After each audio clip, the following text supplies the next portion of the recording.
अगर एग्जाम में कुछ भी ना आए तो क्या करें? दोस्तों, ज्यादातर विद्यार्थी यह प्रश्न हमसे पूछा करते हैं कमेंट्स के माध्यम से, व्हाट्सएप पर, और बहुत सारे स्टूडेंट्स इसी संदर्भ में हमें मेल भी किया करते हैं। आज हम इसी विषय पर चर्चा करने जा रहे हैं। दोस्तों, स्टूडेंट्स तीन प्रकार के होते हैं। कुछ स्टूडेंट्स बहुत तीव्रता के साथ क्वेश्चन पेपर को पढ़ते हैं और मार्क करते हैं कि ये क्वेश्चंस मुझे आ रहे हैं। कुछ स्टूडेंट्स ऐसे होते हैं जो पेपर को धैर्य के साथ धीरे धीरे पढ़ते हैं और उनका समाधान करते चले जाते हैं। और कुछ बच्चे ऐसे होते हैं जो पेपर को पढ़ते हैं और उन्हें कुछ भी समझ नहीं आता। तो दोस्तों, ये वीडियो उन्हीं बच्चों के लिए है जो अपने पेपर को देखकर घबरा जाते हैं। दोस्तों, अगर आप पेपर देखने के बाद ये सोचने लगोगे कि मैं फेल हो जाऊंगा, तो इससे कुछ भी नहीं होने वाला, क्योंकि अब आप एग्जामिनेशन हॉल के अंदर हो और आपको 2 से 3 घंटे का समय अपने पेपर के लिए देना ही है। तो इस स्थिति में केवल आपका अपना दिमाग, आपका अपना कॉन्फिडेंस, आपका अपना धैर्य और आपकी स्किल, उनका उपयोग करके आप पेपर में बहुत अच्छा स्कोर कर सकते हो। तो चलिए जानते हैं। नंबर 1, दोस्तों, जब आप क्वेश्चन को पढ़ते हैं तो आप कोई ना कोई कीवर्ड या फिर क्लू ध्यान से देखने की कोशिश करें, क्योंकि प्रत्येक आंसर में कोई ना कोई कीवर्ड होता है जिसके अराउंड आपका आंसर बना होता है। उसके अराउंड उस आंसर को डेवलप किया जाता है, तो आपको उसी कीवर्ड को ध्यान देना है।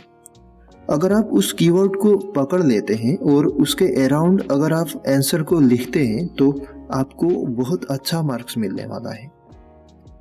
दोस्तों, एग्जामिनर के पास इतना टाइम नहीं होता कि आपके उत्तर को लाइन बाय लाइन पढ़ता जाए, क्योंकि एग्जामिनर को एक लिमिटेड टाइम के अंदर बहुत सारे कॉपीज चेक करने होते हैं। तो आप एक बार क्वेश्चन को पढ़ लीजिए और अपने आंसर को ऐसे फ्रेम कर लें कि एग्जामिनर को यह भनक भी ना लगे कि आपको उस प्रश्न का उत्तर नहीं आता।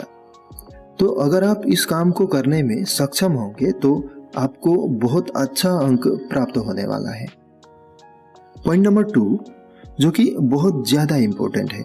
दोस्तों, जब भी आपके समक्ष क्वेश्चन आए तो उसे एक बार ध्यान से पढ़ लीजिएगा। दोस्तों, प्रश्न पत्र देने के बाद और आंसर शीट को देने से पहले आपको जो 15 मिनट्स दी जाती है वह आपको प्रश्न पत्र पढ़ने के लिए दी जाती है। उसके बाद आप सोचिए, विजुअलाइज कीजिए। दोस्तों, विजुअलाइजेशन से भी बहुत सारे प्रश्न के उत्तर हमें प्राप्त होते हैं।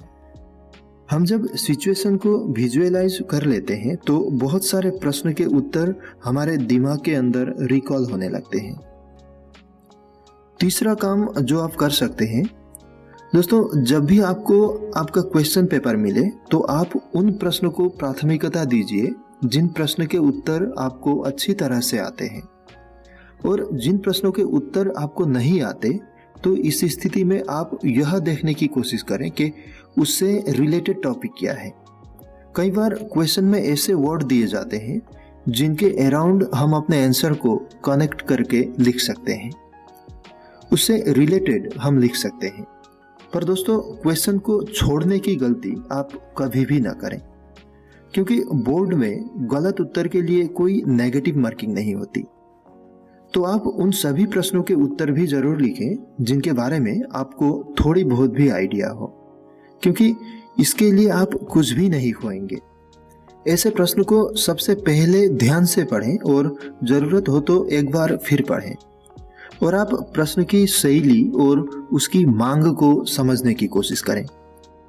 अगर आपको उसका उत्तर याद आ जाए तो ठीक है, लेकिन अगर आपको उत्तर नहीं भी याद आता तो उस स्थिति में आप उस शब्द को, उस कीवर्ड को समझने की कोशिश करें जिसके अराउंड आप अपना उत्तर लिख सके। जैसे कि हमने पहले ही बताया कि प्रत्येक आंसर में कोई ना कोई कीवर्ड होता है जिसके अराउंड आपका आंसर बना होता है, उसके अराउंड उस आंसर को डेवलप किया जाता है। तो आपको उसी कीवर्ड को ध्यान देना है। अगर आप उस कीवर्ड को पकड़ लेते हैं और उसके अराउंड अगर आप आंसर को लिखते हैं तो आपको बहुत अच्छा मार्क्स मिलने वाला है। दोस्तों, परीक्षक को हमेशा किसी न किसी कीवर्ड की तलाश रहती है जिसके आधार पर विद्यार्थी को मार्क्स दे सके। तो आपको उस कीवर्ड को पकड़ना है और उसके अराउंड आपका आंसर लिखना है। दोस्तों, पेपर में अच्छा स्कोर करना इतना कठिन भी नहीं होता, पर आपको प्रॉपर प्लानिंग और कुछ आसान तरीकों की प्रयोजन होती है। तो इन छोटी छोटी बातों को ध्यान में रखते हुए आप अपने पेपर को बेहतर तथा सुंदर एवं आकर्षित तरीके से लिख सकते हैं। दोस्तों, आप लाइक और सब्सक्राइब जरूर करें और कमेंट भी। आपने मुझे समय दिया, थैंक यू वेरी मच।